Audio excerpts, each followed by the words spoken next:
Hi and welcome back to my Constellation Space program. I'm Vince Speed Mark II. Now today is the big day. Today's the day we start on that road to Duna. This is the Orion crew capsule. This is the Mark II capsule that's designed for deep space and Duna work. Okay, so in here we've got the crew, and the crew I've chosen is the classic crew that we're all used to and the crew that we know and love. So we've got Jeb, Bill and Bob, obviously. Then we've got Chad Bess as a chief scientist. We've got Maxie, who's our journalistic hero. He's been covering the space program so far. And of course, we've got Lanlo and Lutre, I'm still not sure how to say that, as the two other scientists on this. So what we'll be doing is we'll be launching the Orion Mark II, which we're going to rename actually. We're going to give it a nice name. We're going to name it, I don't know.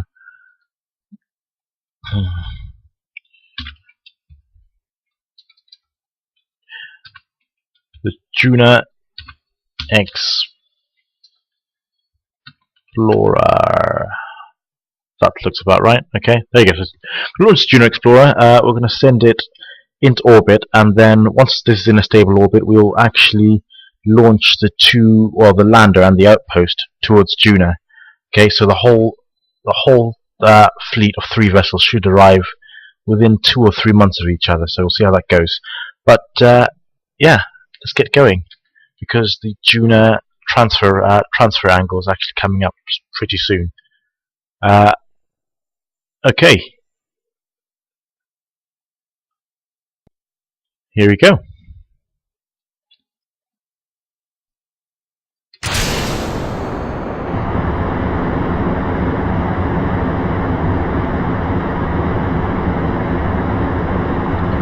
I mean, you can see the guys look pretty miserable considering they're about to go on the greatest adventure of their lives. Except for Jeb, who's loving it, really. Alright, enough of this. I'll see you guys when this gets into orbit.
Okay, so here we are in orbit with the Orion Mark II capsule.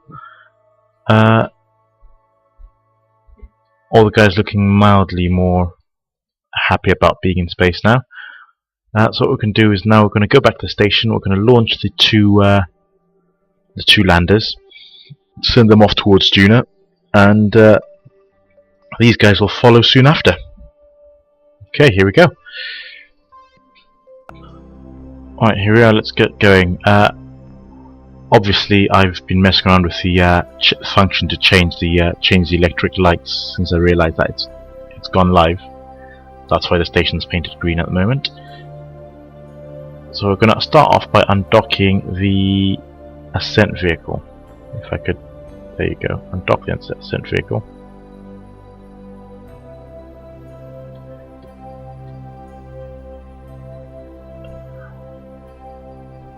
These are both, I hope, I haven't checked, actually fully fueled up.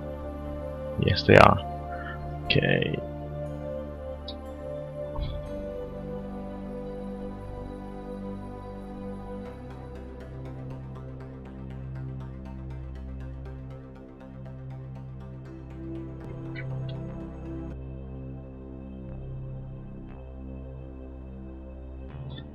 Just get clear of the station.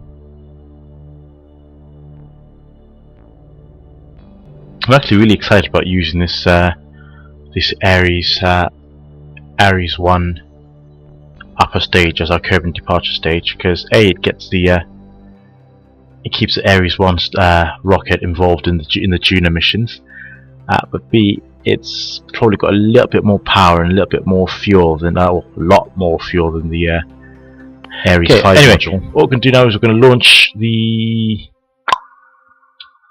outpost as well, get them both going at the same time.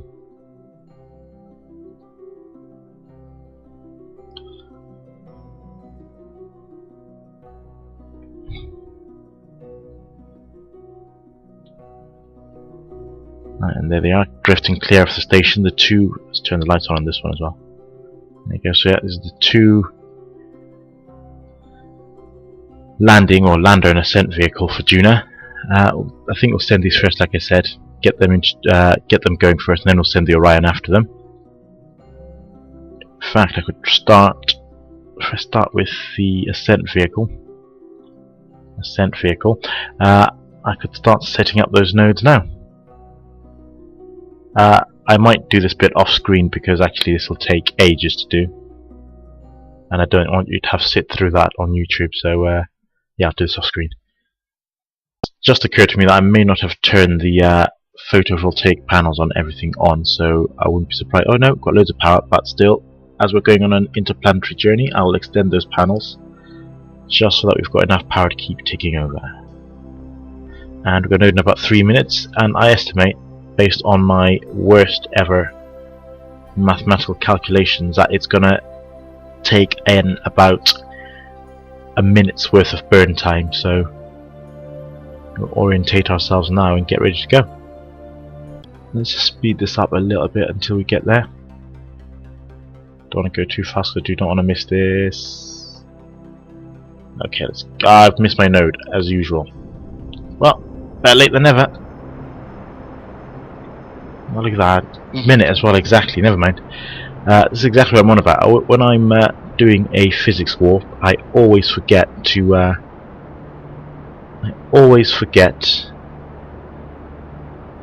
stop just before the node, so I'm probably about a minute behind on this burn already. But should be able to catch up and, you know, get reasonably where we're supposed to be.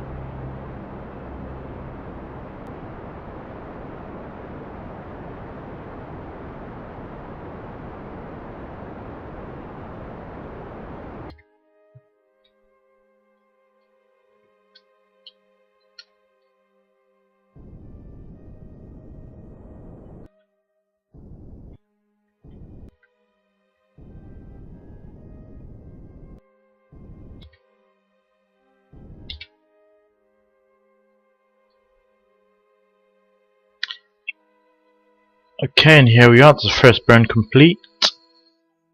So, ooh, what's this? What's that green line?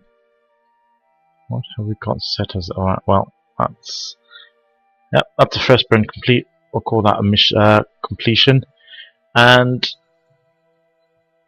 I'll just make sure everything's okay with this craft. Probably conserve power by turning the SAS off. Start to tumble already. Okay, turn the SAS off. Save a bit of power, and then we'll move on and do the burn for the Orion crew vehicle. Okay, so here we are, back at the Duna Explorer. We're gonna... Ah, look at that, we're just passing over the KSC, or gonna be passing over the KSC continent very soon. Bit of poetic, well, poetic justice, that's probably not what I mean, but you know what I mean. The guys, again, seeming very excited about the new adventure. So what we're going to do is just going to line up, get the craft ready, and lined up with the burn node, maneuver node, shall I call it, which I can't seem to find. Here it is. And once we've done that, we'll deploy the PV panels just to make sure we've got enough power. Because a crewed vehicle, you generally tend not to need that much power. But, you know, it's like SAS does take up some power. Turns out, I'm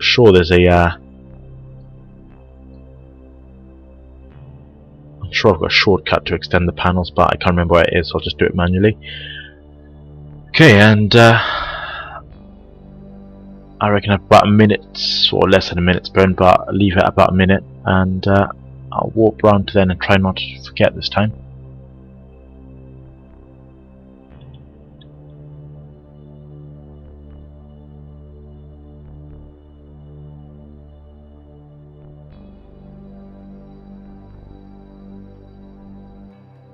Okay, so get to about 30 seconds.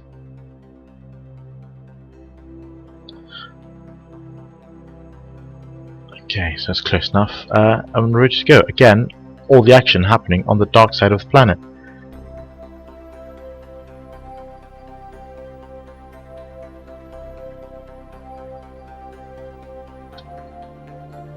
Forgot to activate the engine.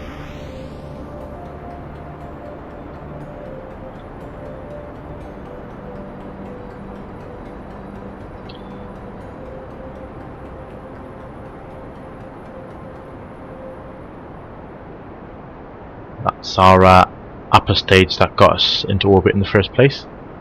Let's wave goodbye to that.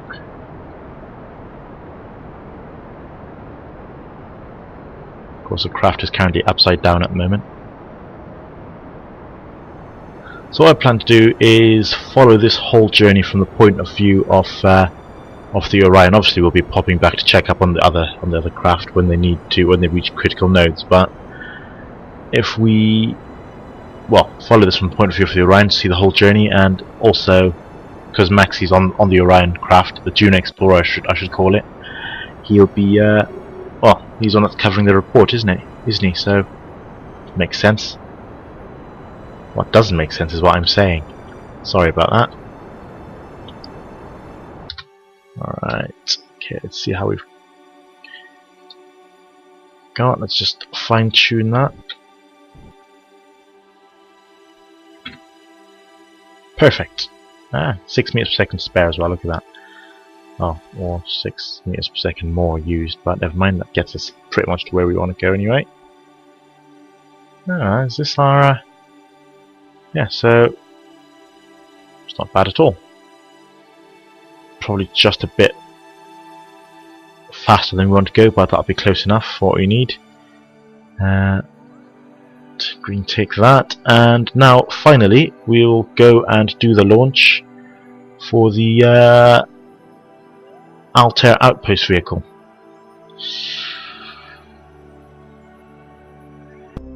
Okay, so here we are. This is the final burn of this stage of the mission. Before we start, we'll obviously extend the panels. More extending of the panels. Okay, we're just coming over the Kerbal Desert here, and that's a sea that is just to the west of the KSC continent, so not too far to go now. And a bit slower again. Definitely do not want to miss this one. Okay, 7 seconds to go. Oh no, actually now.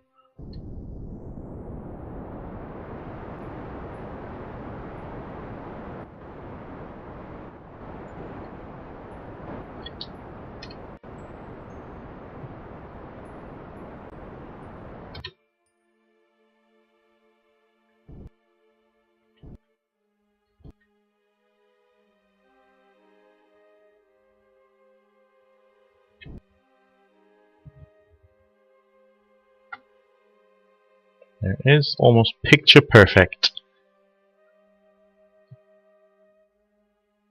Okay, again, let us save energy by turning off RCS and the SAS. And what we'll do now is we'll switch to the Orion crew vehicle, which is over here. There it is, the Duna Explorer. I keep forgetting to call it that. And we're just in time to see Kerbin sailing away in the distance there. What I will do is I'll turn this so that we're facing the right way, just for artistic purposes. In fact, what I might do is take this. I might use this as one of the thumbnails for my video, because I have to think about stuff like that now. So I have to do that. F12? F12. No. Okay, and let's turn the all the data back on. So that's Kerbin off the distance, that's Kerbal over there, and Juna's probably somewhere else. I will fast forward until we get to Moon. Okay, and here we are, coming up to the Moon for our little gravitational slingshot. Very important that I don't touch anything at this stage, because it could set the whole thing off. In fact, I'm surprised it didn't set it all off when I messed around with the... well, we're looking alright. When I messed around with the orientation of the ship. Well, that'd be a lovely shot, wouldn't it? Right, here we go.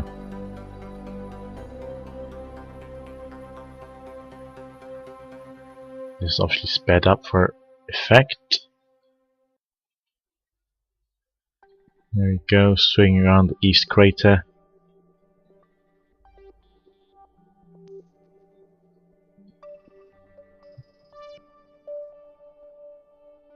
And here's the Moon's gravity, slinging us out into space. Sayonara, Moon.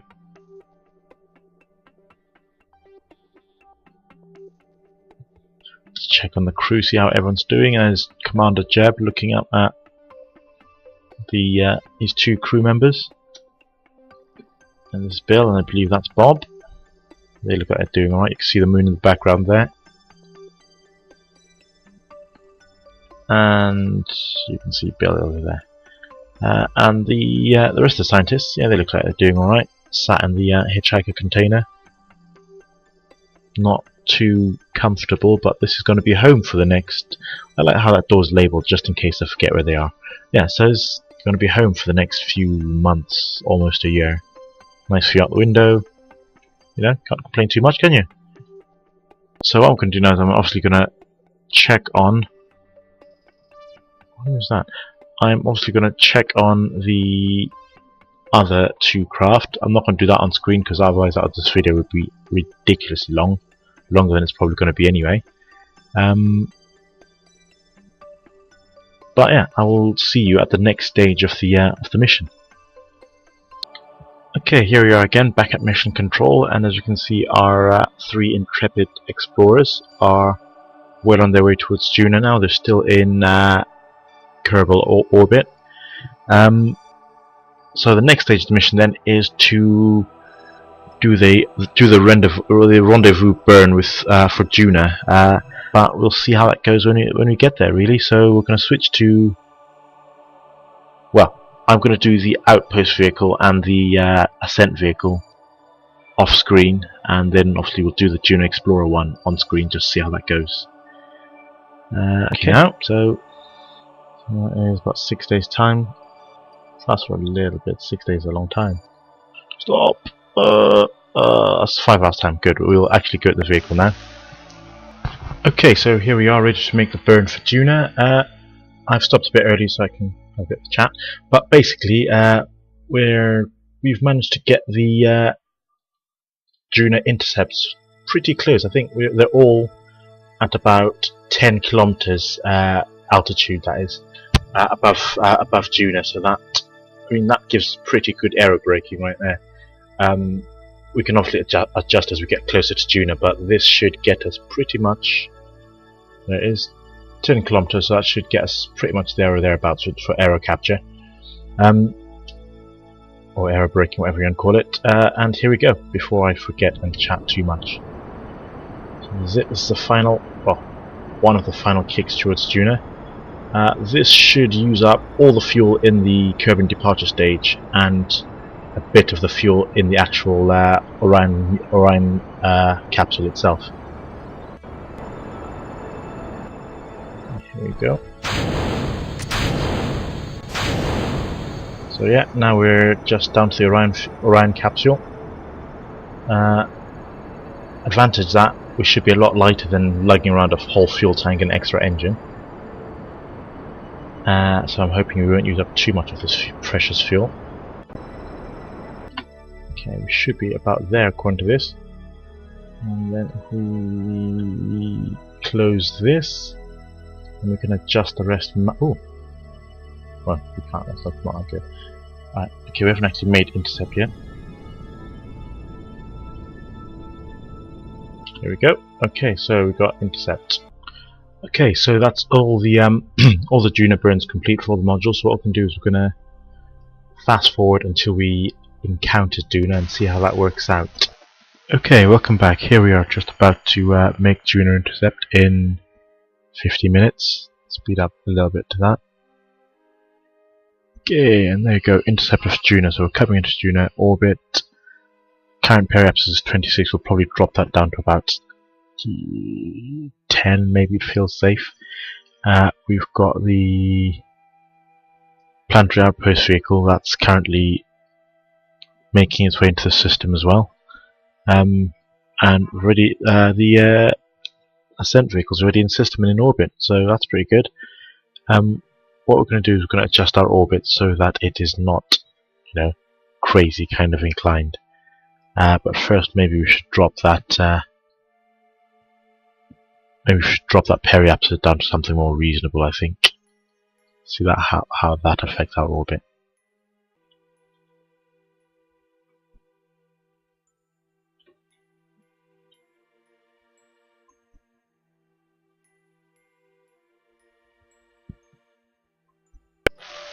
Okay, so much adjustment later, and we're coming in to a reasonably equatorial orbit around Duna.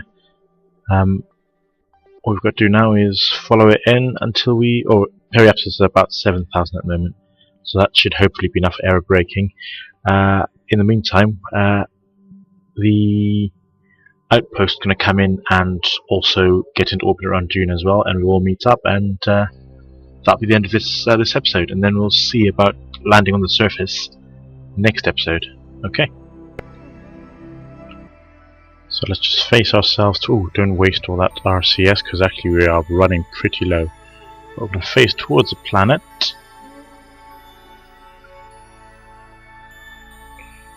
And we're going to warp time a little bit, just to get us closer to the...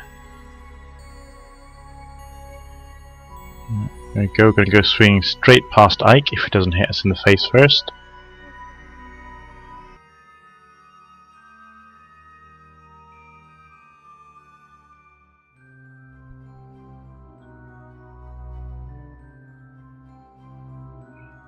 That sounds pretty safe.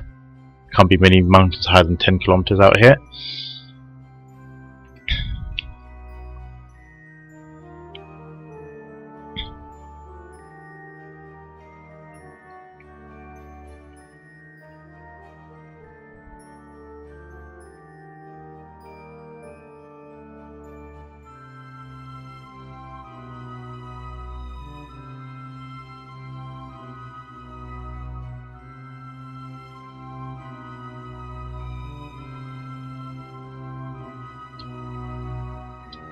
And here we are, going across the face of Ike, the dark face of Ike, unfortunately.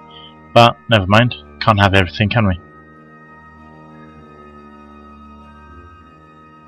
And we have got our periapsis right about where we want it, so yeah, it's brilliant. Okay, so we're just going to do a little bit of an inclination adjustment.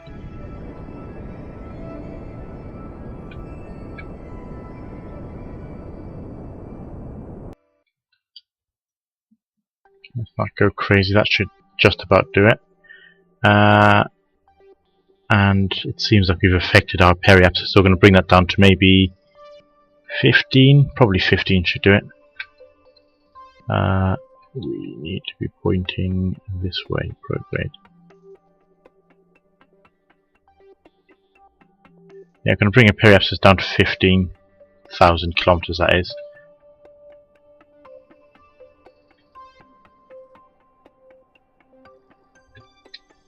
That should be enough, I think, actually. Or 14. 14 will do. 14.8. That should be enough just to slow us down without actually, you know, trapping us in the planet, making us crash into Duna. So enough talk. Let's go do that. We're in Duna atmosphere now. I'm not expecting too much in the way of re-entry effects, but I am going to be cautious and take these solar panels in. Or not. No, here you go. Yeah, I did find the shortcut in the end. There we go. Ready for re-entry. Or entry, I guess. Oh, and maybe probably turn, just in case. Turn retrograde and use the engine's heat shielding abilities. Look at that, I think all the guys are pretty chuffed to be going to Duna. Now the scientists, oh look at Maxi, he's especially happy. And Lutre just looks crazy. Okay, here we go. We are in atmosphere, no we're not. Quite a while from the atmosphere actually. Now we're approaching the atmosphere. And I think we should start about 40,000 kilometers, so here we are. See what slowing effect we get. Not much up this high.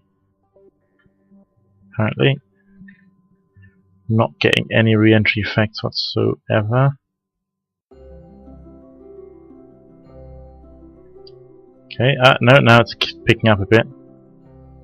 Still no re-entry effects though, but then again, atmosphere is not very thick on Duna. Ooh, look at that, that's a brilliant view going over this giant crater. In fact, we might pick this, if it's near being overhead, we might pick this as our landing spot. Okay, so we've definitely captured. What we might want to do is flip prograde just in case we've overdone it. I don't think we have, but just in fact, no, I think we'll be alright. So like I said, no re-entry effects there at all whatsoever, which is a bit of a shame, but never mind. Maybe we're only coming for a landing. So when we come in for a landing, we should be coming at a much steeper angle, so if we get that shallow angle there, that's a gradual slowing, which won't give us much in the way of re-entry effects. Right, we might need to use our engines to get into a decent orbit. I think we should have enough spare fuel for this. Ooh.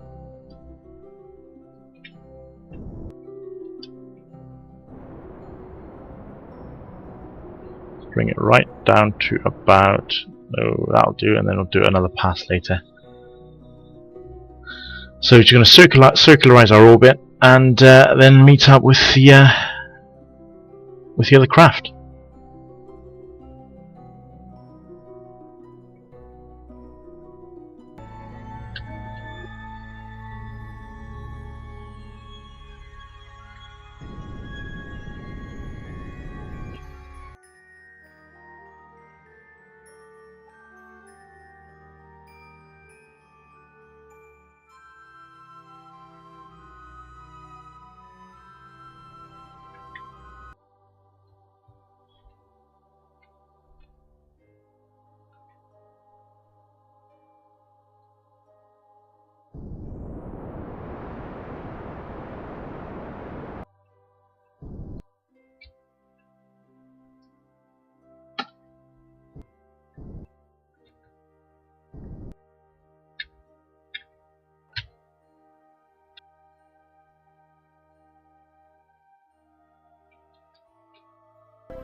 Okay, so here we are, just rendezvousing with the two craft that we left Kerbin with. So you've got the Altair Pop 5, the planetary outpost vehicle, and the Altair PLA V4, which is the ascent vehicle for this mission.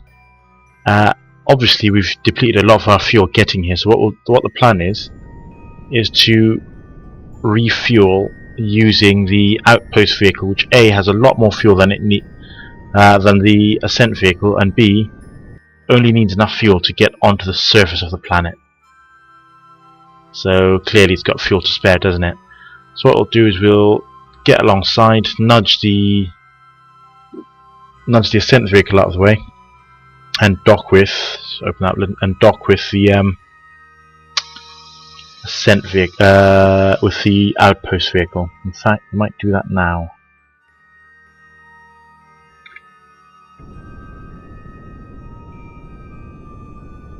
And obviously, a bit of a different backdrop to most of our docking procedures. We are doing it in orbit of Duna.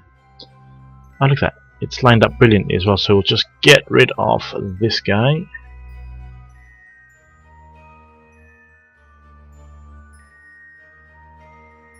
Okay.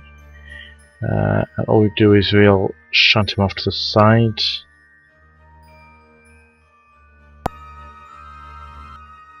Because we won't actually need this vehicle for a while now. In fact, this is going to do the first landing on Duna. It's going to be carried out by the ascent vehicle. And then obviously the outpost vehicle will try and land as close as possible. I forget what the challenge distance is, I'll check in a minute. But the outpost vehicle will try and land as close as possible to the ascent vehicle.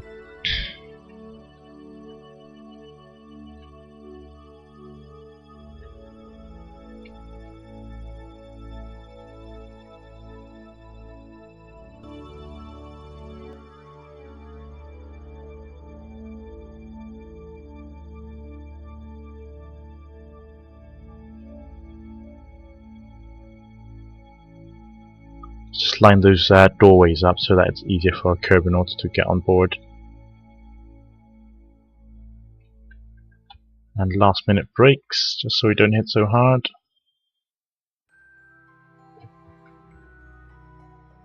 Okay, and there we are, all docked up.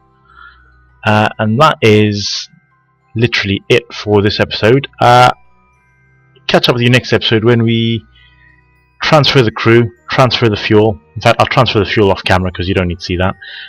And then next episode we'll be selecting a landing site and doing the actual Duna landing.